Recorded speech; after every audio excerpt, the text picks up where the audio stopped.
संतन का काम सिर्फ भजन पूजन करवा के अपने ध्यान आश्रम मठ में मग्न रहना नहीं है। संत तो समाज के लिए होते हैं, समाज के लिए अपना बलिदान देते हैं, चाहे दिल का हो बुद्धि का हो, अपना सब कुछ तन दिया मन दिया और जो बच गया धन दिया। ये कहने वाले राष्ट्र संत टुकड़ो जी महाराज जी अमरावती के यावली जैसे छोटे से देहात से आते थे, लेकिन उन्होंने अपना सारा जीवन इस समाज के लिए दे दिया। हमारे देश का जब स्वतंत्रता का प्रसंग आया तो उससे पहले लोगों को जागरूक करवाने का काम भी उन्होंने किया। भाई और बहनों, जब हमारे देश पर विपदा आई थी, सारे लोग इधर उधर भटके हुए थे, तब सारे लोगों को देश प्रेम से प्रेरित करने वाले संत थे टुकड़ो जी महाराज। टुकड़ो जी महाराज जी ने क्या किया, आष्टी चिमूर यावली ऐसे कितने देहात में वो गए और कितने लोगों को जागरूक करवाया और बताया, भाइयों अब तो जाग उठो, अब सोने का समय नहीं है। लोग जागरूक हुए, लोगों ने अपने देश के लिए बलिदान देने की तैयारी की और देखते देखते भारत स्वतंत्रता का संग्राम ऐसे कुछ अग्रसर हुआ। 16 अगस्त 1947 का जब हम देखने लगते हैं तो वो ग्राफ हमारे नजरों के सामने खड़ा होता है।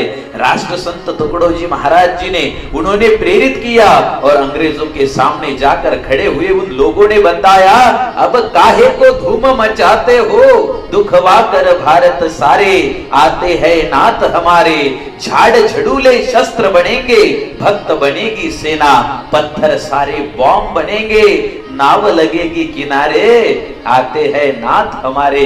वो नाथ आते हैं, अब धूम काय को मचाते हो, ऐसा कहकर सच में झाड़ झड़ूले शस्त्र बनाकर, पत्थरों के बॉम्ब बनाकर जनता आगे चलती थी।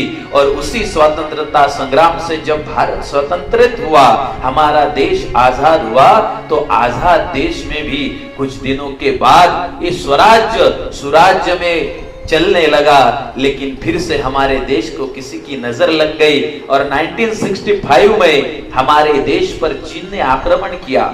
वो तो ऐसा काम था, क्या करे कुछ समझ में नहीं आता था। लेकिन राष्ट्र संत टुकड़ो जी महाराज जी ने तब भी अपने हाथ में अपनी खंजरी लेकर वो वहां पे बॉर्डर पर खड़े हुए और कहने लगे, तरबूज जैसा काटते वैसा नतीजा पाओगे, आगे कदम धरना नहीं, बस मौत के मुंह जाओगे।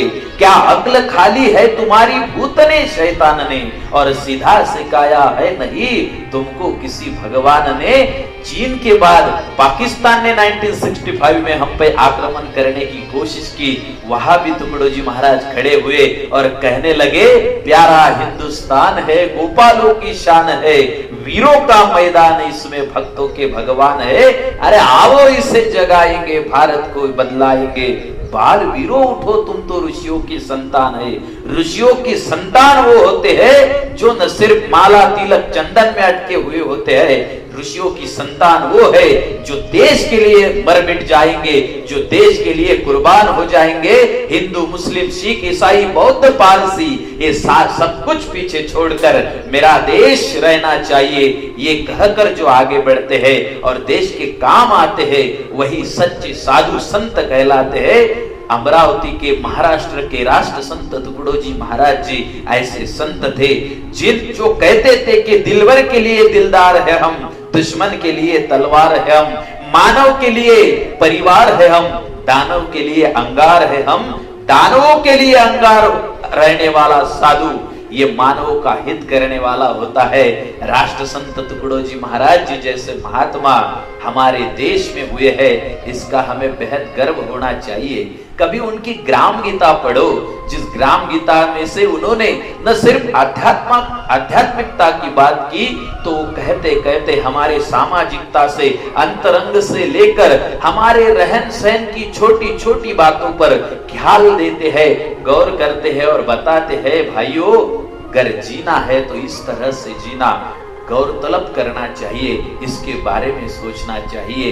ये सारी बातें बताने वाले राष्ट्र संत टुकड़ो जी महाराज जी, उनका तत्व ज्ञान और उनका जीवन हमारे आंखों के सामने बहुत कुछ लाता है, हमारे आंखें खोल देता है और इस जीवन की धन्यता उनके विचार समझने से, आगे चलने से, बढ़ने से, लहर की बरका हो, उनकी ग्राम गीता हो, चाहे उनका समग्र गद्य वांग्मय क्यों न हो, उनका हर एक लफ्ज, उनका हर एक शब्द, वो खुद ही कहते हैं शब्दों की खैरात। उस शब्दों की खैरात से अगर हम एक एक शब्द भी अपने जीवन में उतारे तो जीना सही तरीके से हम सीख पाएंगे, जीने का सोना हो जाएगा।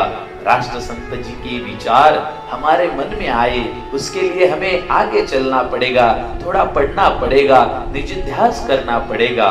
भाई और बहनों, इसी तरह से आगे बढ़ते हुए राष्ट्र संत जी का विचार इसी ग्राम गीता के माध्यम से हम समझने जा रहे हैं।